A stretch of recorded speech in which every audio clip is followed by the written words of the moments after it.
I thought it was usually like 3. a few weeks ago. Wow, Yeah. you know, they're real. I told you that the other day, though. They're changing a lot. They're really basically making it where you don't have to do anything, which is, I mean, I still don't be liking their edits and all the things, but it's really scary. Anyway, what are you navigating, Mama? Hi, guys. Hey. So I was saying that when I met with a financial advisor, and I was saying, you ain't tell me that you had to save up 6 months worth of savings. So when he met with me, he did a preliminary conversation, was like, do you have retirement? Do you have your 6 month savings? Do you have you have life insurance because you have a child? And he asked me, or was something else that he asked me, do I have? And I was like, no. And I was like, we just bought a house, so our savings got depleted. And he's like, well, do you have your 6 month savings? And I was like, no. Like, Mike just bought a house. Like, so he basically was kind of like, we can't meet with you until you have that. And I'm like, that's gonna be from like 2 years from now. A year from now, if we're like aggressive and don't do anything but like go to work and go to sleep. But that's like saving $30,000. And that's a lot of money. What did you tell him that your goals were? Because maybe he had a misunderstanding about what you guys' goals were. No, well, say okay. So my goals are to start investing. I'll tell him like we want to start investing, renovate our home, and start planning for our future for Nyla, to have her some college money, retirement money for her to have her things, and for us to make sure we have like money for our parents, when they get older. And he basically was like, you need to have the 6 month savings before you do any of that to have a strong foundation and have the retirement and all the things. So it made sense why he said that. So after we that have do the make six sense now. month Yeah. savings, Yeah. money will then go from us putting our money in the 6 months to putting our money into Other- investments and Right, retirement right. and all the stuff.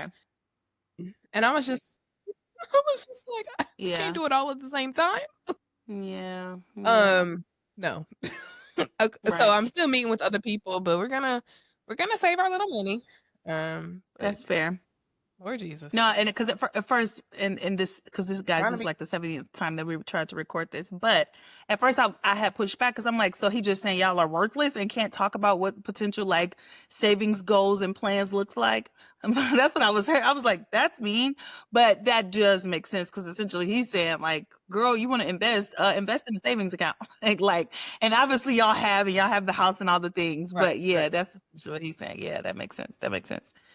It was just kind of disheartening because it was like, dang, another step. Like, we gotta, before we keep, like, people talk about investing and all this stuff, and it's like, people on the Instagram and TikTok and social medias really don't know what they're talking about. Like, they do, but they don't. Like, there are so many steps before you get to, like, the investment that, like, it makes sense how he said it. Like, have the foundation of the 6 month savings so that if in the process of y'all investing and stuff, you lose a job or he lose a job, y'all won't go completely broke, right? And yes, it could take longer than 6 months for somebody to find a job, but yeah, I was just discouraged, but we are gonna figure it out and keep going. The thing so that that's we what I'm always navigating do right now. Yeah. Honestly, I'm glad you said that because the truth is that's the stuff that people don't like to tell you when they talk about that investment stuff. And it's easy to make money in America. It's easy to get rich in America. Relatively, that is true. When I say relative, in comparison to other countries, yeah, it is easier to get an exorbitant amounts of money, comparatively speaking. But money begets money. And if you're starting off from a place of money, then it is easy to go get some more and build on that money. But when you're not starting from a place of money, building money out of nowhere is much harder. And so, yeah, you talk about invest and like invest or save. If there is no money to be invested, if there is no money to have saved, then like what I'm going to go and do, not eat so that I can save. Wait, that don't, it's like, no, forget, instead of walking, you need to be like You know, like they just create all these replacements for life. No, I do have to still live. And like, so yeah, money begets money. And that's, if it's one thing that I've learned as I've gotten older, is money make money, not broke make money. Broke don't make money. And so, oh, wait, really, I got a good example of that though, actually, because when I went and met with mine a few months back, and I had been like beating myself up so much for having not saved more. And every time I look at my savings, I get disappointed, like, what's wrong with me? Why am I not? Why am I not? And then when he actually did the full breakdown with me, my bills actually equated to way more than I was given credit to for myself. Like by the time we got done, I was like, and that was all the necessities. Even if I took away all of the Netflix and all of the luxuries, things that we classify as like I have a Zips car wash thing for $25 a month because I like to get my car wash whenever I want.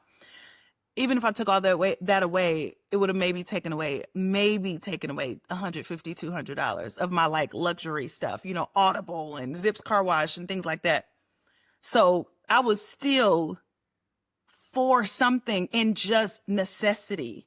And then I was like, girl, stop judging yourself. Stop. Baby, life is expensive right now. And it just is. It's not an excuse to make poor financial decisions, but it is to say that, like, baby, things are hard. You're not crazy for things being hard. So, yeah.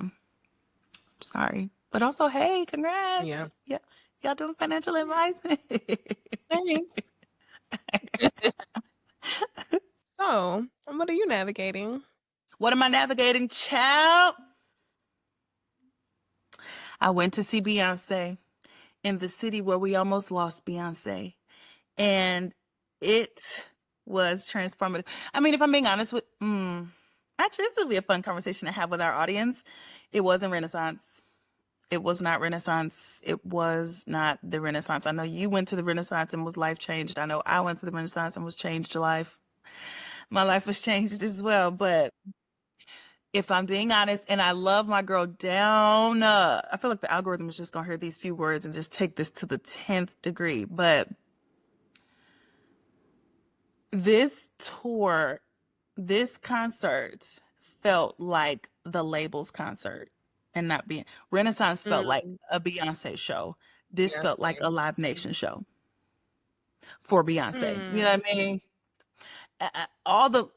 Again, kudos to my girl for flying around and doing all the extras and the extravagance. Of course, we always appreciate an effort queen, a queen who gives the effort. Absolutely. But also, am I at the circus or am I like all this acrobat? I was like, let's just get our girl. Let's just get our girl. She flew around so much. She flew around. I was like, it's giving a corporation. And I say that because corporations, like, oh, I don't know. I feel like I'm giving way too much. But you know what I'm saying? It's just, it gave very much extra, but not extra excellence, because that's what Beyonce gives. Beyonce gives excellence. This gave excellent extra. You know what I'm saying? Okay, but anyway, that's a little too much negative because that's all that's all y'all gonna get from me about my girl. Because that's not even about her. That's just about, because I did end up finding out she has like a 10-year deal with Live Nation, which we love a working queen. But again, it felt like, okay, you got 5 more to do. That's what, you know, it felt like that. It felt like, we got what? Come on back. Concert? 10 more tours? No, a 10-year deal. She has a 10-year deal with Live Nation. Okay. Because I was going to say, let that lady rest. Exactly. And please let that lady rest. And that's another one. Oh, I feel like it's giving too much negativity, but it felt like too soon. It was too soon. After a magical thing like Renaissance, it was too soon. It was too soon. I definitely think it was too soon. Like, Renaissance was only 2 years ago. And not only that, Renaissance was only 2 years ago, and it was entrancing. Like Renaissance was an era. Everybody still do the horses. Everybody still do the silver. Beyonce brought a color in that nobody looks good in and made everybody wear it. That was that deserved its own decade. Why would you squeeze? I just was a little like, nah. But the last thing I'll say here is obviously it goes without saying her work ethic, her her skills. The whole first half of the show was just like all fast songs, all upbeat, and like they had the little newspaper outfits on. Like it looked good. It looked good, and she had a lot of historical pieces, like all of the old. She just paid homage to all of history, every black and white photo of old black people, old black this, old black that. Like it was beautiful. So many times I cried and stuff. So it was beautiful in that regard.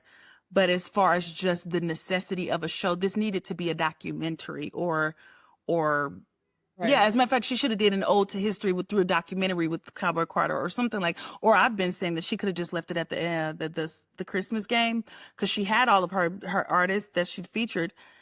But yeah, it just didn't need to be a show. It didn't need to be a show. But it was good though. I It was good. The girls predicted or tried to predict what Cowboy Carter was going to be, and they thought it was going to They be did. like the Houston Rodeo. And I Yep. really think that would have been it. Like that would have been That would so have been. beautiful, and have people come to you Yep. and do like a whole Coachella type thing. Yep. Yep. And I know she did it too fast because Renaissance inspired me to have Frederica, and I did not have time to recover, like financially, mentally, spiritually, physically. Yeah. Like, Yeah. Yep. give Yeah. me a minute, Beyonce. Yeah. Yeah. Yeah. No, no. And can we talk about that though too? This is not her episode, but that is worthy of saying. You gonna bust us down for these because even so I was in section 3. Section 3 it was 3 sections ahead of us, like above us. So I was essentially in the middle of the middle, matter of fact. And it was super far still. And after fees, first of all, after fees, because what's crazy is our tickets were like $350 before fees, and after fees, I paid $475. So $500 basically to be in the back of for it to just be. And it's crazy. I cannot again love Beyonce down, but this was Live Nation. This was live. This felt like the corporation said, "Come back." But also, you granted the night before, I mean, they did almost drop my girl, so I would be tired too. That's because people out. That's true. That's true. Yeah, she's probably cussing people out. Yeah, it gave. I was up last night cussing people out. Go ahead. So she's 40 something years old. Like That's true. She That's is true. beyond her. She is beyond doing what other 40 something year olds are That's true. doing. But That's so also, true. like that's what I'm saying. Let the lady rest. Like she Agree. literally should be in her production era. Like this should be her moment where she is mentoring, like directing. Like this is not the moment where she should still be on stage dancing. Like sit down. And I really hate that. And I said that really during Renaissance too, when she literally broke her foot. Like Yes. Yeah. dancing and doing all, and then, like seeing the documentary of her getting IVs and stuff. Like yes, that's a necessary means to the work that she does, but also that takes a toll on the body. She's not inhuman. Like she is a human being. Like, and I do think we forget that sometimes, and We do. maybe Beyonce forgets it. I don't know, but like, it still has a body that needs to be cared for. I actually don't think she forgets it. It was so many, and maybe we'll see it in the documentary. So you saw all the I'm sure you've seen the clips of all of the montages of pictures and videos. She basically do movies inside of her tour, so like every in the in between. She did the same thing for Renaissance. But anyway, it was a few of the in between montages where she was like scrubbing makeup off and like basically in this locked room and like screaming, "Help me get out," whatever. So like, I think she consistently plays on the fact that she's not free. And as much as, again, this is all conjecture, we don't know nothing about this woman. I'm not giving none of the Gossip Channel things because I've heard a whole bunch of things, but who's to say? But I will say Beyonce is absolutely a commodified product, and she knows that. But I also, so she knows that and buys into that. And in addition to that, there are systems that do not own her, but she actively knows they have stake, and she can't just like freely just kind of walk away from it either. Exactly. Like she ain't just being able to just like, and also I think, it gets deep because there's been some stuff like even with her. Josh. I don't think she completely owns herself. Is all I'm saying. But who owns themselves in the patriarchal capitalist society that we live in.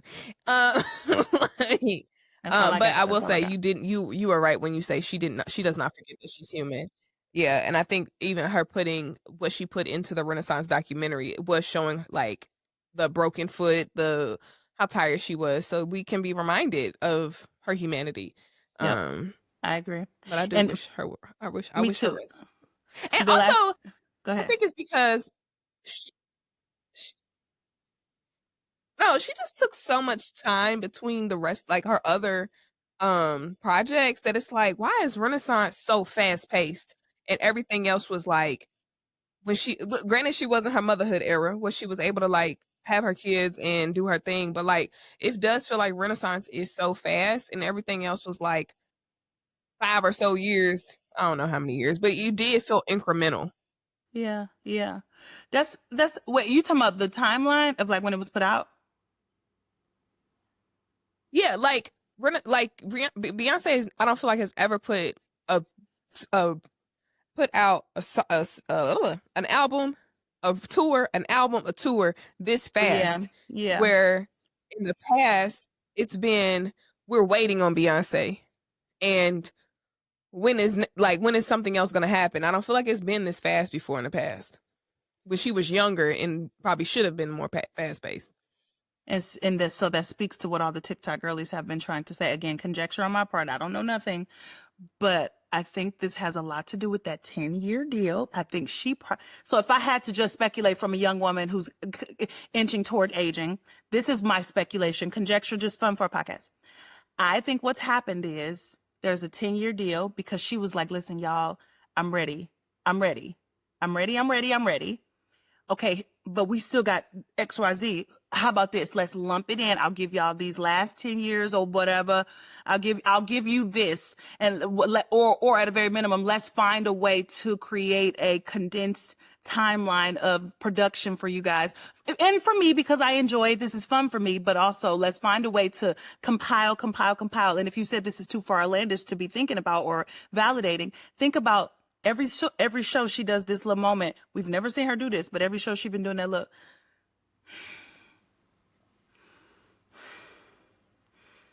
You know, that little pause, reflection. She like, do I believe it's real? Yes, but mostly do Beyonce give, Beyonce's theater. She loves theater. And so it's almost kind of signaling that we're coming to the end, y'all. Very much. And then not only that, but she does it when she sings flamenco, which if you know flamenco, that super deep song about like, things are happening until the end. Things are coming to a close. So I think she's giving us the theater of it's coming to a close and she's just trying to lump it all in. And I think at our show in Houston, like I felt it so viscerally, like, oh, y'all working my girl like a workhorse. I'm sorry. My girl's tired. My girl's tired. She is. She is. But anyway, like you said, wish her best. I don't want to wish her best. I wish her well. They be walking around with a sweat towel. Huh? They got my girl tired. So crazy because I obviously didn't go to the concert. And yesterday I just had this random thought of like, what the heck kind of setting spray does Beyonce use? Like, like, and I'm like, why she don't? And then it's like she probably not gonna ever tell nobody what kind of setting spray she used because then she would give our secrets away, and then Blue wouldn't be the next successful Beyonce. And like, this is literally the train of thought I had in the middle of the Home Goods parking lot. Like, I'm like, I know she be sweating. What setting spray does she be using? Like, Can you think about that yeah. though? Think about the fact that you were thinking about Beyonce and the Home Goods lot about her setting spray and what that means for exactly what we're saying. This woman is an industry. It's not, she's a part of Beyonce is an industry and we think about her as only something to consume and the amount of stress and exhaustion that has to have on her body, mentally, physically, and otherwise. And on top of your kids are growing up in your face while you're on she has her kids, they're all working. Cause that's another conversation too. Like all of them are working. We can say that it's cute but every night at 7, it's worthy of conversation. I'm happy about it. And again, she can do no wrong for me. But if we just had it philosophically, they are all consumption, like they're all products, and they're making all of themselves products. I just think that is, woo, it's a little dangerous. But yeah, that's them rich people business, child. Let me mind mine. Anyhow, Child. I'll push us forward. So we are a podcast that gets into the nuance of all of the things around Black women, and socially, mentally, physically, spiritually, and all of the leads. At this point, that's a tag in and of itself. I just want you to know. And so today we are going to no less get into all the leads again. And Morgan, what's on the agenda this afternoon? Okay, so this afternoon, we are talking about something that I did that I feel guilty about in regard to my relationship. And we're holding ourselves accountable. We're also, for context, I did ask permission from Desmond to like have this conversation in a very transparent, careful way, because it is going to open up conversation around like imbalance in our relationship and the patriarchy and all the things. And yeah, I felt guilty about some things, about what I said or how I said some things. And so I'm gonna play a voice note, because if y'all know me, I am a voice note girl. If you know me, I am a voice note girly since I had Frederica. And I gotta get better with not saying her name. And I was talking to an acquaintance friend. I'll say acquaintance for the context of this conversation, because she is not somebody that I've met in person or somebody that Desmond has met. And she was saying that she was watching our podcast, and she was like, I can just tell how much you like love Desmond. And I was like, I do love Desmond. So I was like telling her how I love Desmond. Now, before I play this note, I want to also say that I love Desmond romantically, because when I read this, when I re-listened to this message this morning, I was like, it don't even sound like you love him for real. And I like romantically, because I say I love Desmond practically, but I hope it makes sense. You're a therapist, so I'm sure it'll make sense to you. So are you ready? Let's I feel go. like I was just rambling. No, it's okay. Yeah, and I had a whole malfunction going on and it. everything, so Pretty I good. needed you to, yeah, go ahead. Okay, so here it is. I do love Desmond. Can you hear it? Pull it back just a little bit. I hate to go over him sometimes because patriarchy.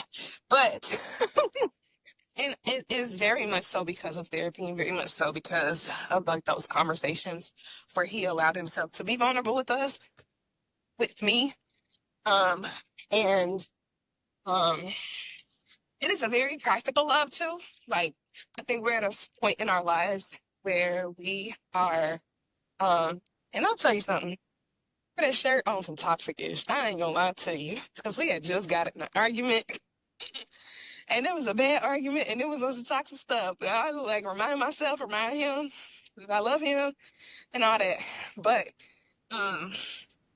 like, because we have like a child now, we bought a house together, and we're doing other things that are like very like practical. I would think we've reached a point in our love. And I think that's also why, I'm sorry, I'm jumping. That's also why the whole idea of flirting has like slipped my mind, is because we have been so doing the life things, the roommate stuff. But at the same time, like, we are at a place where we have chosen to be with each other on a deeper level, and chosen to love each other. And there was a point in our relationship where we were very much so like every argument or every other argument, like, well, they'll find somebody else. And we had to make a practical decision that, hey, that can't be our answer no more, because that's not going to let us continue to allow us to be vulnerable. Because if at every turn we think there's an out, then at every turn we're going to try to leave. Mm-hmm. So that has not been a part of our vocabulary, and I think that has really blessed us, because it made a commitment that we here. You know what I'm saying? But at the same time, like, we have the mentality that if we're not gonna be together, then X, Y, and Z. we're not threatening each other with it anymore, if that makes sense. So yes, I do love him, and very deeply, and also beyond romantic, he's a person, and I love him as someone who needs to be loved, who needs to be loved. Like, I'm so a firm believer that love heals. And then oftentimes, I'm sorry, this makes skin off. And then oftentimes, like, we try to like perfect ourselves before we get into relationships. And it's like, no, relationships are a mirror. Relationships also bring out the best and worst of you. And when you have somebody who loves you at your best and your worst, like that's what love is. Bell Hooks also talks about what love is, and it is true. I think love kind of is what God has said love was. Not to be on some like Christian stuff, but it is that, and Bell Hooks kind of like backs that up, and that you love beyond any imperfection and all the things, and it's not just like loving somebody on the good days. And then so I'm saying all that to say, I think, like you said, like healing, like love can heal you in ways because, like, if the one insecurity that has stood out to you your entire life is now something that doesn't want the person away that you're sitting next to you or sitting across from you, like, that's healing. Because it's like, wow, even on my worst day, even in my biggest insecurity, like, somebody still loves me for everything that I am. And that is actually, to me, also God's love. So yeah, I love him in that way. Yeah, I'll end that. Oh, shoot. Okay. So when I said I wore that shirt in toxicity, if we go back like 3 episodes, I had on a Desmond shirt and we had just gotten an argument. So I wore that. So that was on some toxic stuff. So because she also was like, you love him. You like had him on your shirt and blah, blah, blah. And I was like, yeah, girl, that was me being toxic. But also, yeah, a reminder that I love the man. So at the beginning of the video, I said that I love him. And unfortunately, I love him. Not unfortunately, I love him. Unfortunately, I love a man, and I hate that I love a man. And I felt convicted because his feelings were hurt, essentially, because he was like, "If you really said that to somebody we barely know, and unfortunately, you love a man," and me trying to explain to him like, it's the patriarchy, like. It's a joke. Like, and the way I was explaining it to him was very much like how men gaslight women. I was like, it's a joke. Like, you don't understand? It's a joke. Like, I'm joking with you. Like, I'm joking. It's a joke. Like, but literally, that is a joke. Like, that a lot of women say, like, unfortunately, like, I love women. I love a man. Like, and I text Raven and I was telling her, like, yeah, I don't know how to process this because I feel bad because I did hurt his feelings. And yeah, it's a lot happening in this, but he was he's very hurt about the unfortunately part. And it's not that unfortunately I love him, it's that the unfortunate part was that I love a man.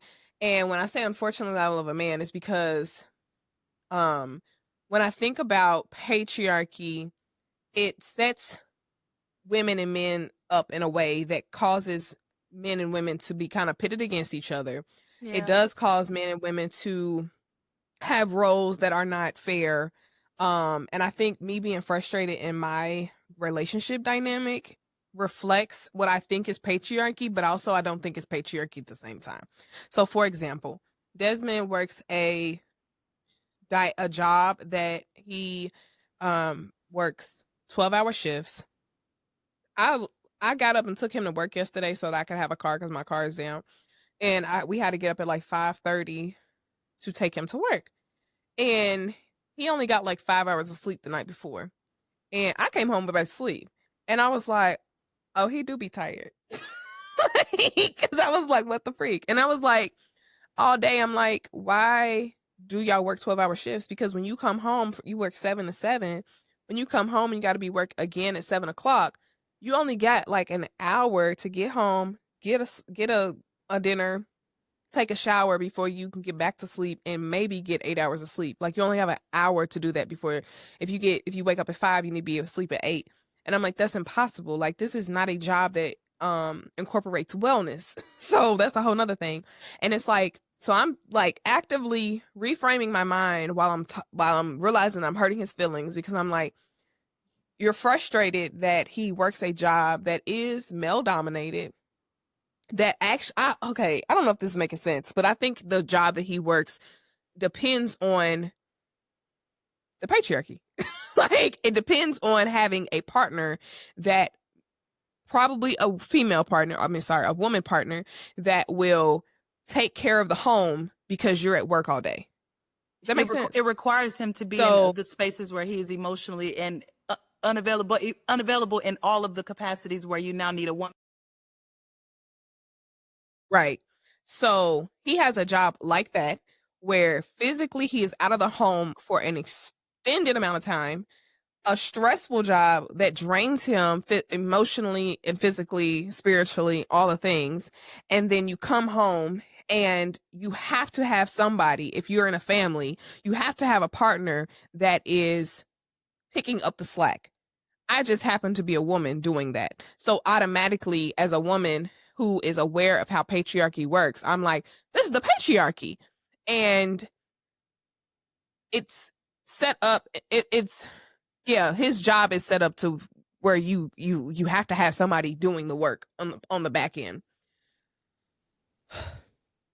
So while I'm getting frustrated with the fact that he is not able to physically do the things and be present as much as I would like him to, I am disregarding the fact that he is tired, burnt out, blah, blah, blah. So I'm reckoning with the fact that I'm hurting his feelings, one. And then two, I'm like, the patriarchy. And I'm like, you have to go beyond the patriarchy right now.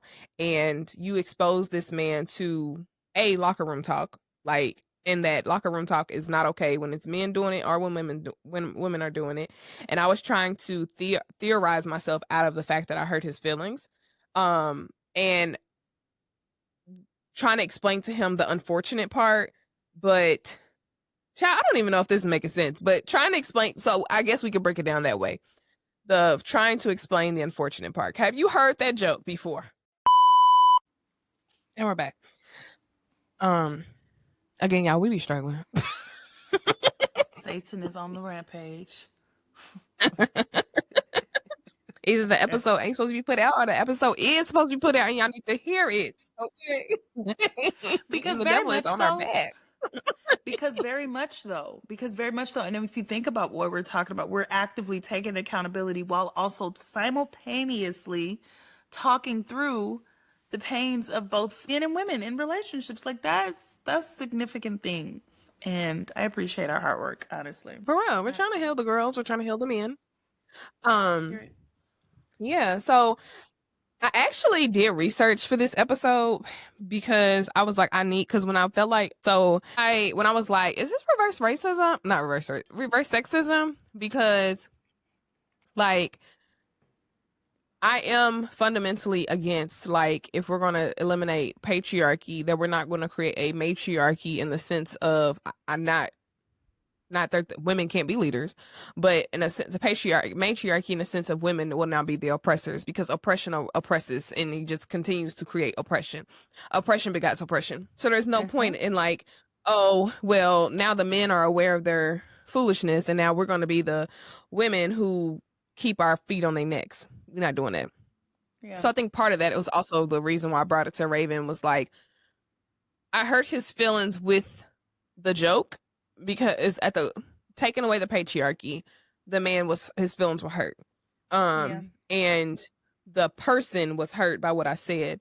And again, I think that goes to the fact that men don't often, oh my gosh, like, Black men probably really do see themselves like how, like, good, well-meaning white people see themselves. Well, that's not me. Like, sweetheart, you benefit from a system that oppresses. So you have to actively unlearn, right? But I don't want to be a person who is being mean, even out of my oppression. But at the same time, my oppression, I mean, the joke was rooted in the fact that I was trying to navigate my being in love with a man and patriarchy and all this stuff. But I did some research, and if I had to do a book suggestion, it is the Combahee River Collective statement. And I'll read an excerpt, just a little bitty excerpt. This is literally nothing new. They in this statement, they were also talking about how Black men, how they are in the struggle with Black men, and how Black men do have to unlearn and relearn and have to understand their privileges and all the things. So part of it that is about Black men, it says, although we are feminists and lesbians, not all feminists are lesbians, for context, we know. We feel solidarity with progressive Black men and do not advocate for the fractionalization that white women who are separatists demand. Our situation as Black people necessitates that we have solidarity around the fact of our race, which white women, of course, do not need to have with white men unless it is negative solidarity as racial oppressors. We struggle together with Black men against racism, while we also struggle with Black men about sexism. So again, this is not new. This is something that Black women have constantly been trying to have conversations with Black men. It is not a 2025 issue. It is not a Morgan and Desmond issue. It is a Black man, Black woman issue. And when Black women are trying to explain their oppression, they have to do it to Black men. They have to do it to white women. They have to do it to white men, and all the things. And just so that was my little excerpt, and I do think that's actually a really good foundational piece of like understanding literature, of understanding like Black feminism. And we've said on this podcast before that we stand with Black men because like even the whole idea of like Black women, we cannot afford not to have two incomes in our household because we have to we're financially trying to catch up, right? So thinking about that in this way, some Black I do not embrace the idea of being a separatist against Black men. So if I'm gonna be with Black men romantically or activist. Oh yeah. Mm-hmm. I'm gonna be with a Black man as a romantic partner and as an activist to end oppression, then I'm gonna stand with them. The frustration I do have is the actively trying to teach Black men, and it's like, if we gonna teach you, could you at least listen? You know, if you're not gonna learn on your own, and I gotta do I have to take the effort to teach you, which we hate doing for white people. We hate teaching our oppression for white people. But if I'm gonna teach you my oppression, could you at least listen and understand what I'm saying and hear it? So that's my book suggestion for the week. Which is not a book, it's a PDF that you can find. It's called the Combahee River Collective. It is a statement. You can literally Google it, say PDF, and you can download it onto your computer. It's out there. Love that down. Actually sounds, it actually sounds vaguely, when I say vaguely, I truly mean vaguely familiar. But anyway, that's needless to say. Glad to hear that books. I wasn't going to give one, but I actually think I am, only because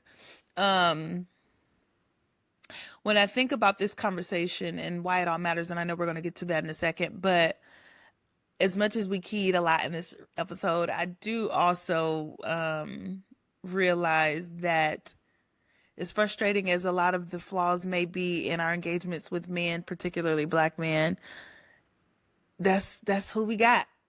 That is straight up who we got. But I don't even say that callously, like, oh, let's just deal with it. I say that in full recognition of the beautiful things that they contribute to us and the diaspora and all of our experiences, like amidst the whole thing. And so saying that to say, I not even want y'all to get better. I need y'all to get better because you dictate so much of the culture. And vice versa, not even because there's this leadership component or anything like that. I don't even, like, you could make arguments for that, but that ain't even where I'm going. I'm just saying you make up roughly 50%. And so that's a big deal. That's a big percentage. Right.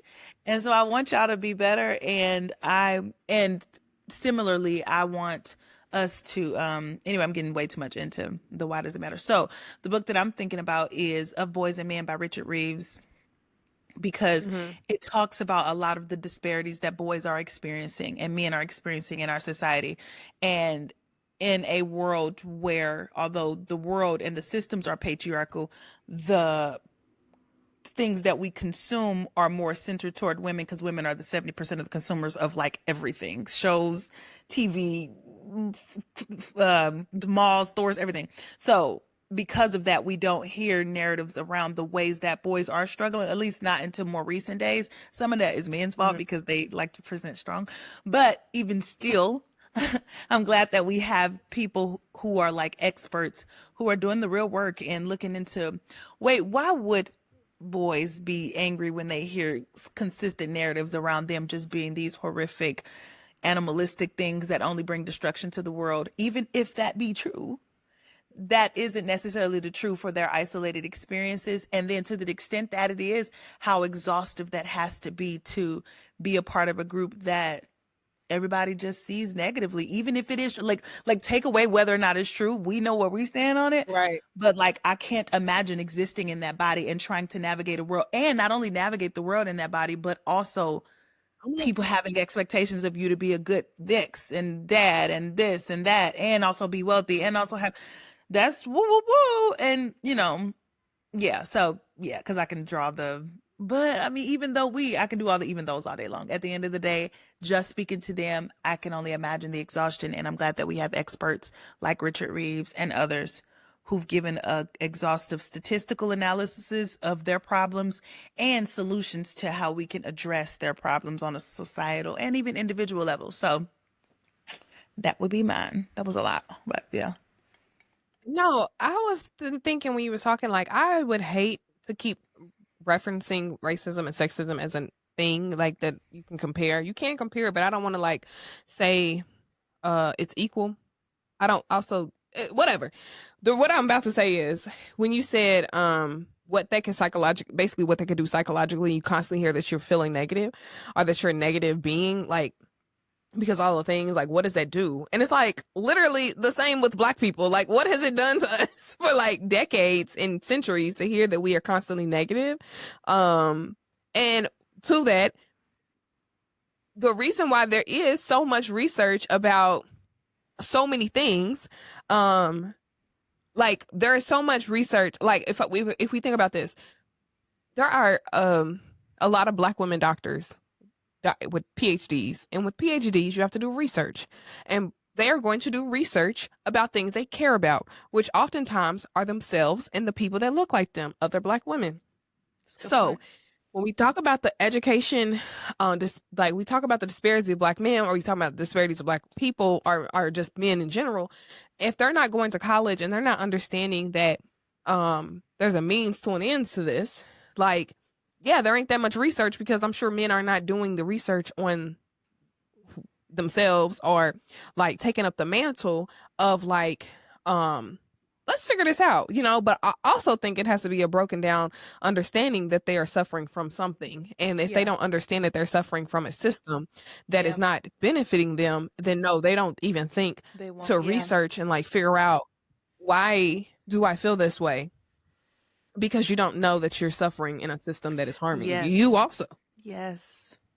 No, I mean, I really don't mean, but that I came to that conclusion actually yesterday. Well, not came to but I thought about the same thing yesterday.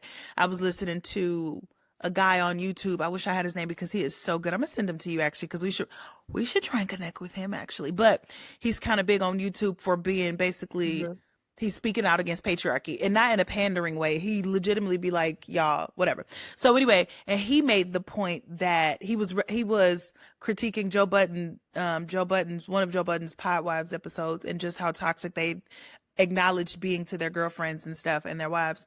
And anyway, he was making the case that so much of what they do, they don't even recognize that they're doing it. And so I'm adding to that, meaning me, and so much harm that they bring to their families, and otherwise they don't even recognize they're doing it, particularly because their rules of engagement with each other are so harmful, are so competitive based, and machismo based, that they take those same tactics and behaviors and thought patterns and apply them to every facet of their lives.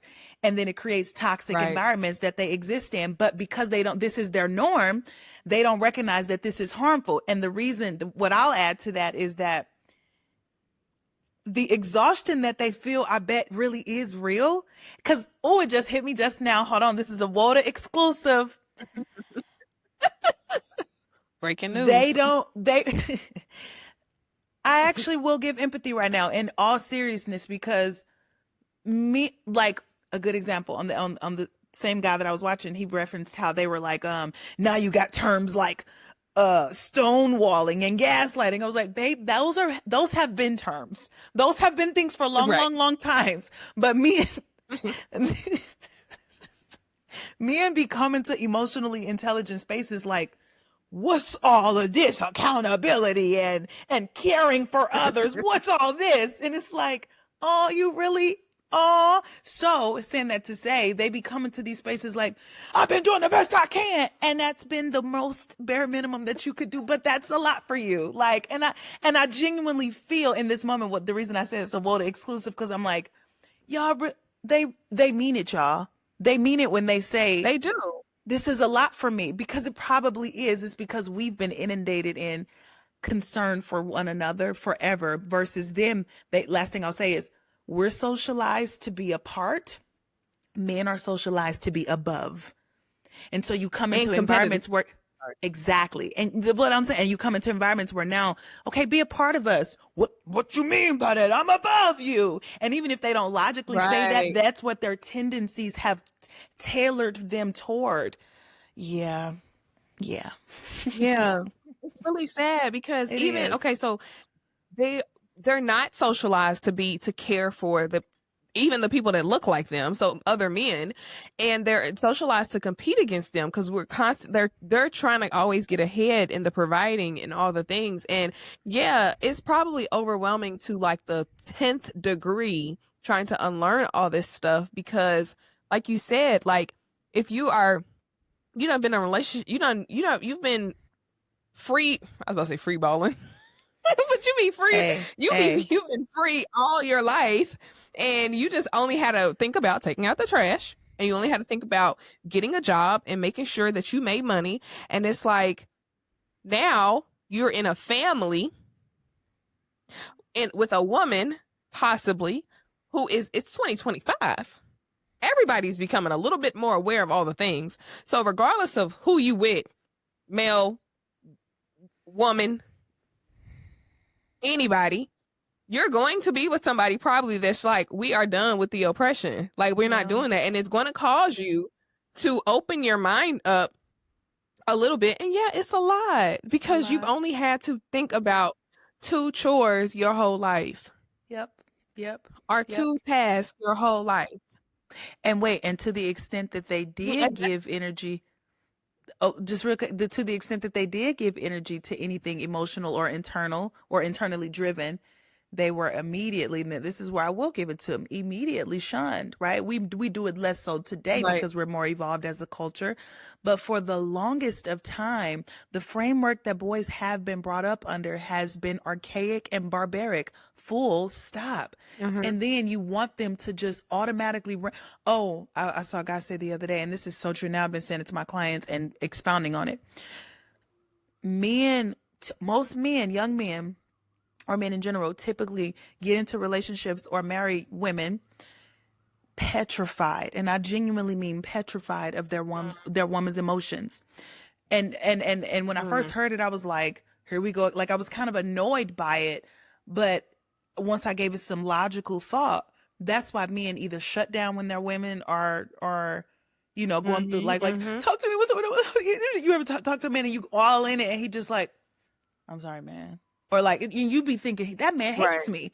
But a lot of times, they have to do that because for them, that place equals 1 or 2 things. Typically, the way that we've socialized men, that level of emotion can only mean 1 or 2 things, one of 2 things.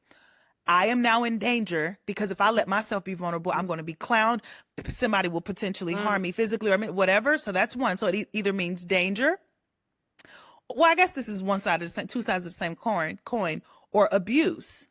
Because what I've heard a lot of men talk about is how their moms would berate them and scream and give conflict. And then because they were the subordinate, they couldn't fight back. I can't cuss my mama out. I can't defend myself against my mama. So now I'm subjected to this vitriol from this figure that I have such love for as a man, but I can't speak back. I know that I have the capacity physically and even otherwise to destroy her, but I can't do that because I would be a villain, and I don't ever want to do that. And I love this woman. So what I'm going to do is I'm going to stonewall you. And so that becomes just a natural way of being. But we have language for it. They just thought that it was like I just go inward to protect myself. It's protective. But for us, it's like, mechanism. Exactly. And even that we have language for, but that's what I'm saying. In their worlds, oftentimes it's not language. This is how we be. And then when they get around each other, it's validated because they all do it. You know what I mean? Like and so we come together and we just trying to piece a whole bunch of somethings out of shards and pieces and broken pieces of fractured life and childhood. And yeah. Oh, we got our connection back and we cooking now. We did. It's a whole new episode, baby. What? I might do some chops and screw. I'm gonna really have to do some editing because I think this needs to be maybe a little bit toward the beginning. I ain't gonna hold you. This is good. Yeah. Because I was literally wondering, I was like, I don't think this is making sense, but I think it does. I think this is like the story, the voice note that I played was literally the jump off, y'all, to the conversation of this. And I was like, I'm like, I think at the beginning of it was a whole lot of rambling, but I think it does boil down. Because I was, you were saying like, I know I be jumping, y'all. No, you were saying like, they don't be knowing. And I follow this guy. I think his name is Kier. He's like a family man on TikTok. I follow him. I think actually Desmond sent me him. You do? And he was like, sometimes it's not weaponized incompetence. We genuinely be confused. And it's like, y'all genuinely be confused because like y'all haven't been taught. You know what I'm saying? Like y'all haven't been taught to think. And if I'm constantly telling you like, if I'm the one that's constantly and I think that also goes back to that too, because Desmond has said that too, like if he does something and I can admit that, like, I'll be like, you did it wrong. Like, and so say with like motherhood, right? I'm like, when you're the primary nurturer and you're like, well, it only took me 5 minutes to put her to sleep this way. And that's how I did it. Blah, blah, blah. If she don't want that and he got to figure it out another way, you have to take your hands off of it. And you can't be mad because that probably goes back to something in their childhood where it's like, well, I did it wrong. So I can't, everything I do is wrong. Right.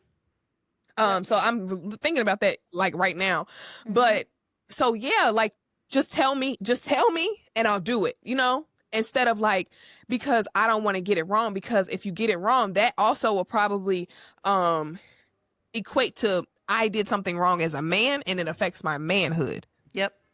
Oh, there was a stud. No, these poor baby. You're not wrong. Like the more you get into it, and I'm about to throw one more in because for the sake of, I'll do the editing. I promise, because this is good. We're in the thick of it now. But the other part to this, really quick, is it was a study done a few years back. I can't remember it, but hopefully if I can remember, I'll tag it in here because it's necessary to read. But one of the outcomes of the study was that when they surveyed married men and partnered men, they were like, they feel the reason why so many of them shut down or retreat from home duties is because their homes feel like failure factories. I think I might have said this to you before. Woo! Yeah. And when I know. And that's so bad. Especially because so if you think about everything, all the things that we're talking about with regard to patriarchy and the system that it creates, it does create environments where women become the primary nurturers and caregivers in the home. And then that burden is placed onto us. And then we just enact that. And then all the frustrations that comes along with it. And so then when the helper, if you will, tries to come along, the dad, and it's like, okay, fine, I'll do these things. I'll give out and I'll give in. I'll do the necessary steps. Then it's like, move because you're not doing it right. Move because you don't do that right. Move because you don't do that right. And then it becomes like how am I supposed to function in this space? And then if we're taking the second layer to that is, if patriarchy is such that it is, it also make men feel as though they can't fail. And so then if they're in a space where it feels like a failure factory, I'm like, why would I? And of course I'm gonna be mean and a little stoic and a little stonewally and all of the things, because the world has told me that I can't fail well. I don't know how to fail, ask for help, because I'm the leader. I'm the machismo figure here. And so you just have this mosh pit of, all born from patriarchy relatively, but this mosh pit of just men feeling like failures, women feeling like exhaustion and all the other things that we could imagine. And then it creates for toxicity in a family setting, in a family dynamic.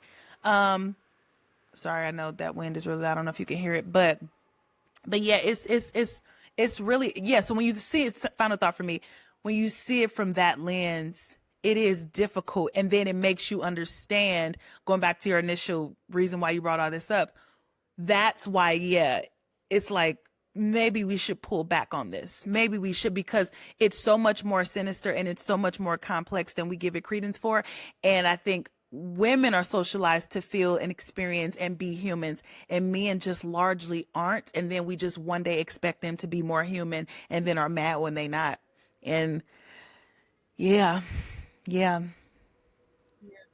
I'm just literally thinking about like the other day I had to bite my tongue because like I'm just thinking about the failure factory. So of aspect of it. So Desmond was around and like, right, this is my domain, right? If we're gonna live in a patriarchal society, the house is my domain, but also the helper. I'm asking you to help in my domain, right? And I'm like, we got an argument about like, you don't do nothing. And when I say don't do nothing, I mean like, I'm just like, you're not doing it the way I want you to do, how I want you to do it, when I want you to do it, right? And he took it upon himself to clean out the refrigerator, and I'm like, I didn't need you to do that right now. I needed you to do something else. But I didn't say nothing because you asked him to think and to do something on his own. And you're going to berate him for it needed to be done. Yeah. But I'm like, logically, that wasn't the thing I needed. That logically, I'm like, that didn't make sense to be done at this moment. Right. But that makes so much sense that like, you're asking me to think, you're asking me to do, and then when I do it, I can't do nothing right because I did it and you didn't want that. Yeah. This makes so much sense. And no, and you know what? It's so funny. Ooh, now it really has become accountability hour, because it's the equivalent to what we call mansplaining, which is a real thing. But similarly, I have to tell my couples, my wives and stuff all the time, right, about how we can't get into this process of socializing men to be women either, because they're not that. And we're not them. And so the dynamics, the mechanisms through which your brain processes what to do, how to do it, the necessary things and whatever else, that won't necessarily come parallel in his brain, right? Like it won't be all, like synonymous, right, of each other. He'll think about things differently. Does that absolve them from responsibility and having to make logical, more common sense decisions for the betterment of the family? Of course not. But it is to say that, and I think this goes across the board, not just in couples, in schools and everywhere. We can't socialize boys to be girls. And I know that gets really wonky with regard to gender dynamics and the binary, but right now I'm not necessarily talking about roles more than I am talking about ways of thinking. There are truths, there are biological truths, especially when it comes to how boys and girls, young boys and young girls think, respond, react, what they're inclined towards. Don't think pink or blue right now. Think more along the lines of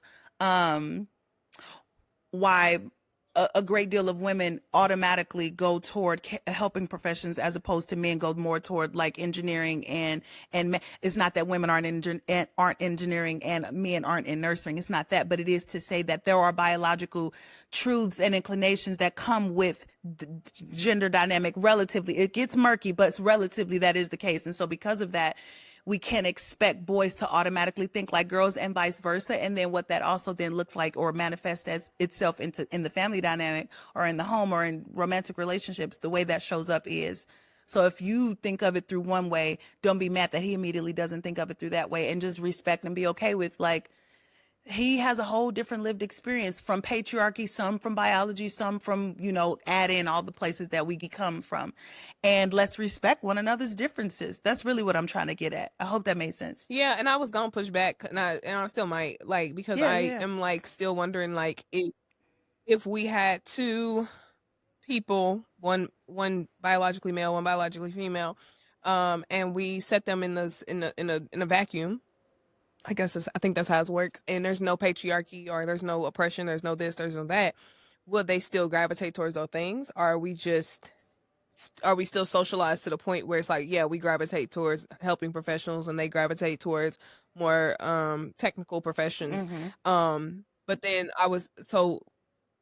that is still my question. But also with that, I do think, because we can't separate the fact that men are socialized in a particular way and women are socialized in a particular way, that we can't get upset when they do think differently and when we do think differently, because it would be nice to see what would happen if now we are socializing men to think in a particular way, and we're even changing how women think in a particular way, like where we're not in a box, and we're not in a box of, I don't even know, like, yeah, okay, wait a second, because the reason why women have elevated and evolved beyond these helping professions and working outside the house, because there were what is it called, feminist waves of like trying to get out of the home and all the things.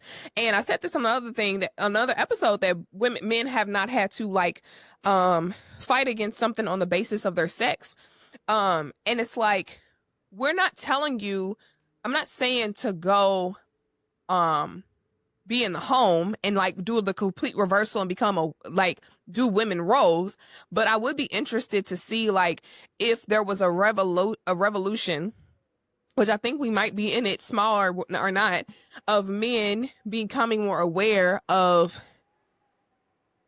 emotions, emotional intelligence, etc., how and what this would look like 3 generations from now, because women are pushing away from gender roles that are quote unquote more women, that are more for a woman, what it would look like in our society if men do the same thing and they are becoming more nurturing and stuff like that.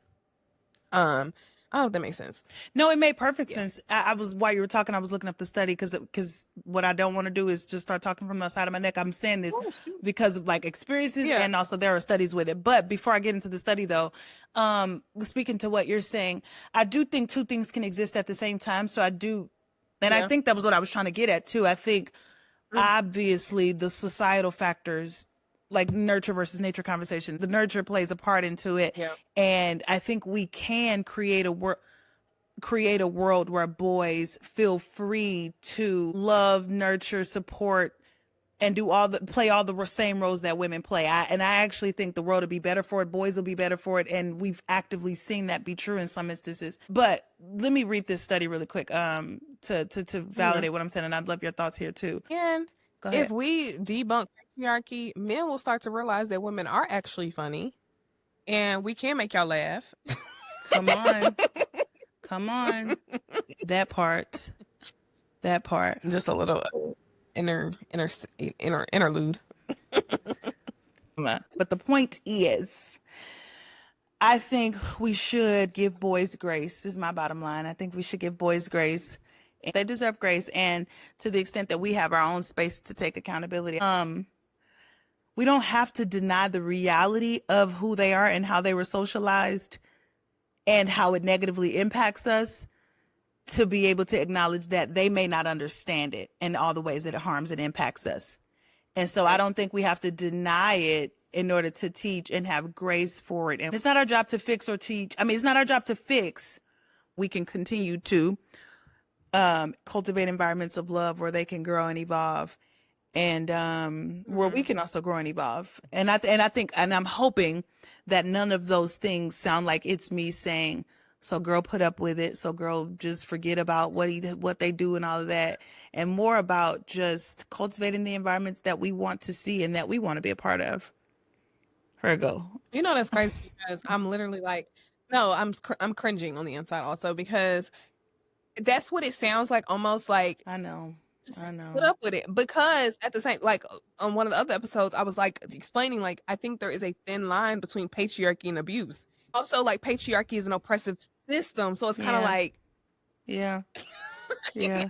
like, Maybe this is just about education then, because you're right. Because I think it is teetering too close to just put up with it, and I just can't ever Yeah. give that I mean, credence. no. So I think for me, actually, I take all. I ain't gonna say I take it back. Let me just add to it. I think this is just education, and today, if for nothing else, you got, at least for me, what I don't. If you got nothing else from this, is that they don't be knowing. So like, I can give some grace because I'm like, oh, you really are just being mean and don't know that it's meanness. And at a very Right. minimum, that's something to, and how about this? And do with that what you will, girl. Maybe that does birth in you some yeah, like maybe within you that births more patience. Maybe. And if it don't, that's okay. Like, I think that's Right. where I'm coming to. Yeah, I feel better about that. Yeah, because I don't think you don't have to put up with that. Yeah, If you don't want to put up the patriarchy, you don't have to put up the patriarchy. My ethic, this why does it matter? Is because I'm navigating being a Black feminist in a relationship with a man, and building a life with him, and constantly in my head about being a Black feminist. Like, and my ethic is not to be a separatist, and I'm also in love with the man, because you don't have to be with a man to not be a separatist, right? Oof. I could be a lesbian and not be a separatist, and I could want to be in solidarity with the Black man freedom. So that is what I'm navigating, is that I'm actually in a relationship with a heterosexual male who it does have remnants of patriarchy within his character. Yeah. And I'm, as a Black feminist, love this man, but as a Black feminist, I'm like, it could be so much better. Yeah. Also, learning in this podcast, I could be so much better. Right. So. Yeah, and that was actually what I was about to get to, because silly of us, this ain't just about romantic relationships either. Because you could be pregnant with a son tomorrow. I got 17 brothers. We got dead. You know, like, so we are in part responsible for the culmination of the next generation of Black men. And so as a result of that, yeah, this really was about education. We needed to understand that, okay, have a little bit more grace, because he really just don't be knowing. Sometimes he really just don't be knowing.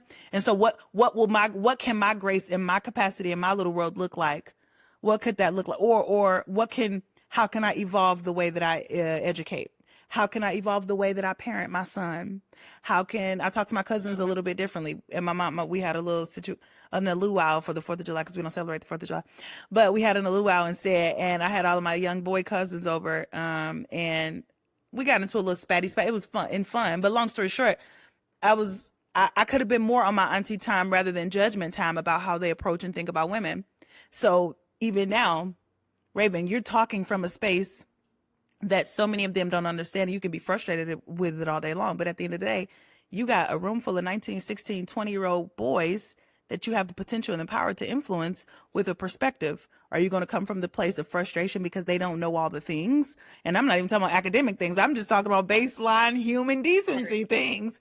Yeah, that's frustrating, but you got an opportunity, Pooh. What you going to do with it? So yeah, not just from the dating context, but Black men are us in some ways. No, I'm joking. Right. Yeah. That's our community. Yeah. But also, good. As we're extending grace, yeah, like as a Black man, because I know my man gonna listen to this. You know what? This might actually just be a Black people podcast, to be honest with you, because like it's a Black woman podcast for sure as a jump off. But I do like our ethic really has been about like Black people. And are we doing this in real time, partner? Are we switching? Like, come on, are we switching gears in real time? It is what's on the agenda. It ain't. We ain't put no gender on it. I was just gonna say, if you're a Black man listening to this podcast, that you don't if you're going to be in community with Black women and you're going to, just as we are going to unlearn how we talk to you, and we're going to unlearn how we, we're going to extend grace as you're learning, you actually have to take the time to learn. And you actually, like, you don't get to you don't get to throw your hands up. Well, I don't know. Yeah. You don't get to, I can't try because it's too overwhelming. Yeah. Cry and keep it moving. Just like we got to cry and keep it moving. Just release, get it out your body in whatever way, exercise, however you got to do it to get it out your body and keep it moving. Like we are on a mission if you're on a mission to make the next generation better, like we got things to do. So yeah. Clock that.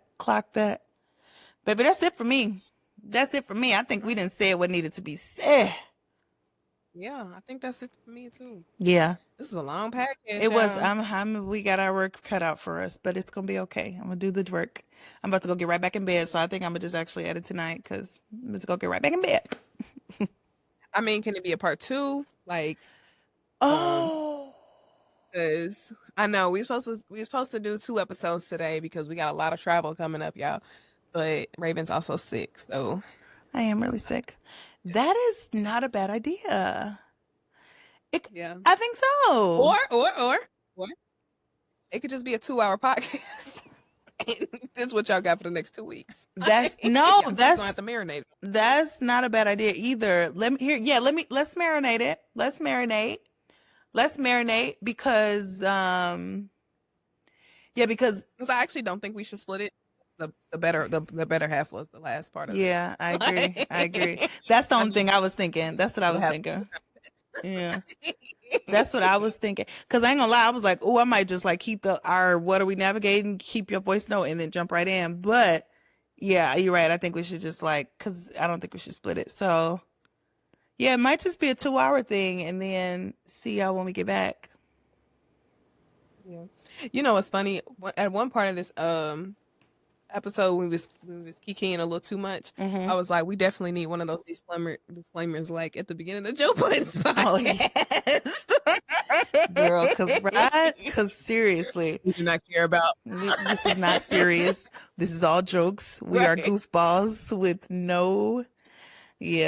dead serious. Because I swear to you, this was very serious.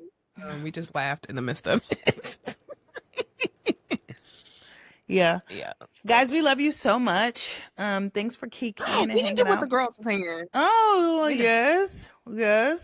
Okay. Go ahead. So we are now officially a part of, at least for one day, a Black girl's wind down after work. Okay? I love that. Somebody sent me a video and was like, I'm watching y'all as I'm decompressing after work.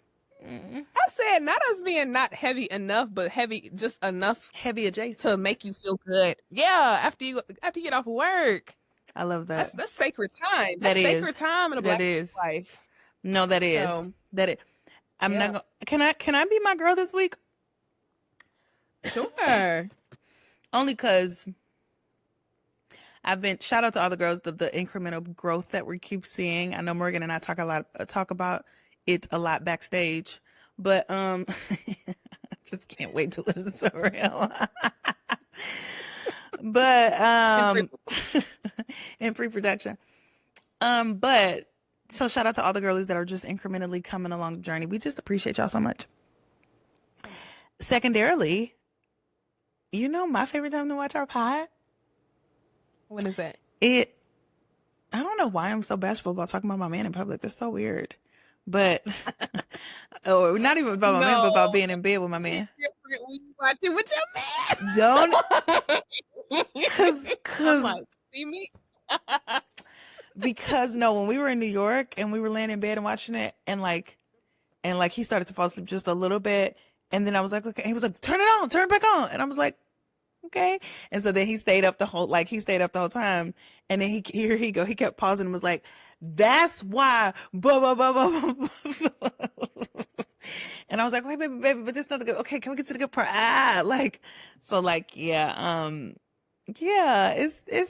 That's my what the girl because we already do that. Like we will podcast ourselves to death together, and so for ours to be one of them, And like he legit, oh wait, okay, last thing too. Actually, he gonna be with the girls for me. He said, he said last week, he said, so when he first started watching, he used to be like, oh, I've been needing y'all to get to the point. I've been needing y'all to get to the point, because he'd be excited about the topic. And then now he literally texted and was like, this how I know I'm falling in love with it, because I'll be like excited to hear what y'all got going on in y'all lives.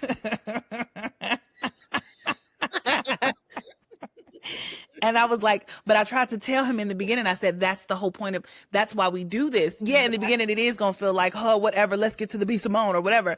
But the more you hear our points, the more you're going to be like, oh, I want to know everything about them. You're going to become, we have a relationship with our audience, and we want to feel like family. And so that's mine. Thanks for watching. I know. It's good.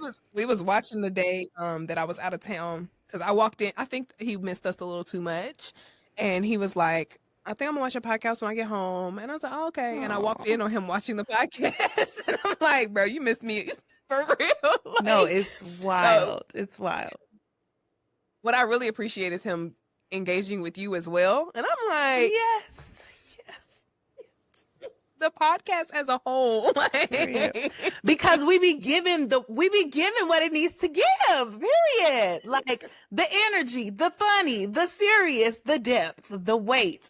That's what I was about to say a moment ago about the grits and egg thing. We're a Black podcast, because I be seeing everybody bigging him up for the Blackness, and I love that too. That's why I was gravitating towards it too.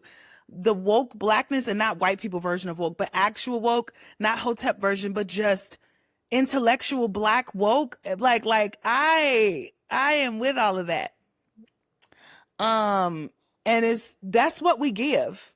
The more I listen to his podcast, I'm like, I hate to do like, oh, the woman version. I won't give that much, but I'm just saying we give that. We talk in slang. The amount of we bees and we ain'ts that we use, and also still be giving a book reference each week, honey, this is next level. This is good stuff. Because objectively, go ahead, sorry. The key makes it go down easy, because you can't just beat up on people. Like you gotta let it go down easy. That's it. That's all. Maybe we are truly called to this space because everybody not gonna pick up a book.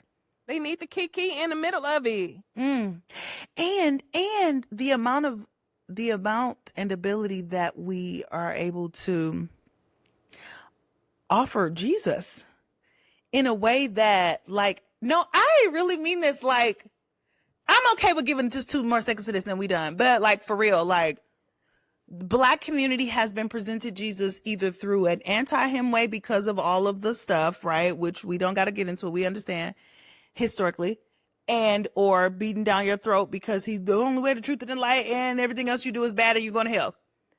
But like, that's not even how we're doing it either.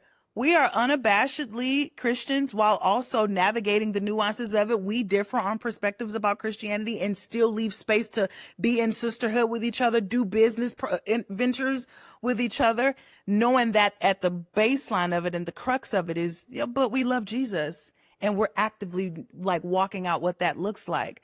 Like, and you don't have to be shamed about that and still be just as authentically Black, just as authentically anti all of this American stuff. Like it's so many layers to it is what I'm saying. And I can go all day on it. So I'm gonna let it go there. But yeah, I love it. I'm gonna say 2 things, and I ain't gonna say we're gonna be done. I'm gonna just say 2 more things. Oh, please go to that. Yeah. When I did the recording and I said not to be on no Christian stuff, and that's because I was one of the girls that was pushing it down folks' throat. I love Jesus, but also like I'm never trying to proselytize to the point where it's like I'm trying to shame you into believing in Jesus no more. Like that's not how I want to be authentic and be like the cliche. What's different about that girl? Yeah. I mean, I love Jesus and I'm also like super Black. Like, right? So if you want to look, no, like never mind. Cause why I am the way I am is probably not because of Jesus. But I still love Jesus. Here I go. Hey, oh my God. Hey. We don't listen. Oh my God. Listen. But I say all to say, like, I was like, I don't be knowing people's religious views are, and I ain't trying to trigger nothing. You know what I'm saying? I ain't trying to trigger nothing. I get it.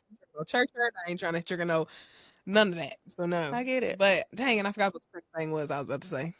I was actually we're about to be on episode 20 in a couple episodes, and I'm like, oh my God, this is a huge milestone for us because consistency. But like, I love that we're bantering on like what we love about the podcast, because I thought that would be like really cute to do, is like what has surprised us about the podcast, or like what we like about the podcast. Yeah. So I like that. Yeah. There was something else I thought. Oh, I also thought about a get to know what's episode. Yeah, like some more. Yeah, it's time. It's time. Yeah, that's true. Because we got new people, and it's time. I think it's time. And now, like I was saying, what Chuck was saying, people actually want to know now. You know what I mean? Like I can see that being like a growing interest now. So yeah. That's a great episode. It was. Okay. We did all the. I feel like, did we do Why Does It Matter? Yeah, we did. Like it was just in there. I'll say, okay, so y'all finna get a 2-hour episode. Yes. Y'all not finna hear from us for a little while. A little minute. Maybe August. Right. Yeah, I think it will. Yeah, definitely August. Because give 20. Yeah, probably August. Yeah. Yes. But I think this will be our first break though. We remember how we were like, every 6 weeks. Girl, now it's 16 weeks. Right. So this will be our first break. We need to clip this for sure. The break part, sorry. Yeah. We're okay. We just got a lot of travel coming up, and So Raven, enjoy your last couple weeks of summer before the semester starts. Please don't bring in negativity right now. Oh. Sorry. See how girls try to bring you down? You see how girls try to bring you down? I'm sorry. Stuff is also going to pick up for me when the semester starts. So I'm teasing. Enjoy our last bits of summer. Go outside, y'all. Seriously. Yeah. Go outside. I have been seeing, well, at least in my stories like that I watch them, the girlies have been outside a little bit in my purview. So I'm hoping that is the case. Go outside, and and outside don't necessarily have to mean go spend $1 bajillion. Get you some meat, get you a 5 for 5 pick, or what is it called, a pick 5? Go barbecue. It's a 5 for 5. Get you a pick 5. I guess it could be a pick 5. Like, it might be a pick 3 for the same price of a pick 5. No, seriously. Get you a whatever you grill. If you're grilling rats, I don't know what you grill, but get you something to grill and get you to a little public pool. Hey, rats. Because I was thinking about Shrek. Girl, anyway, I don't know what'll be on my mind, but remember that episode? Remember that? He was like, rat stew.